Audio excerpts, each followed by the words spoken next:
The latest version of the Bikeflights Bike Box Large is optimized for shipping gravel bikes with integrated cockpits and cable routing like this Enve Mog.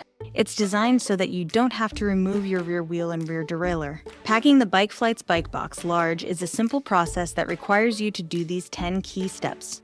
First, shift the derailleur to the easiest to pedal gear. Next, remove the pedals. Remove the front wheel. This is a great time to remove the rotor as well. If you have hydraulic disc brakes, it's also a good idea to put a spacer in your front brake caliper and secure it with a rubber band, zip tie, or tape. Replace your front wheel with our cardboard fork block and patented dropout spacer, which is sized to fit 9 different axle widths. Mark your seat height with electrical tape or a permanent marker before lowering or removing it.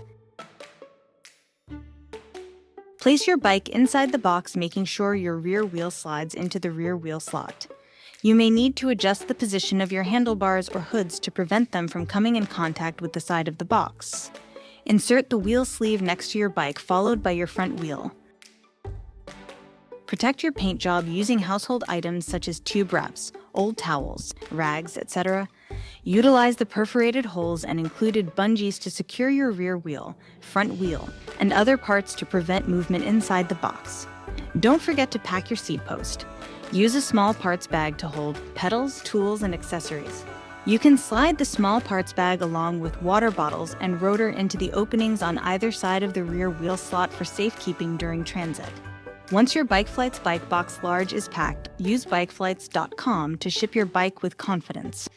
Check out our videos on how different styles of bikes can be packed in the latest version of the Bike Box Large. We ship, you ride.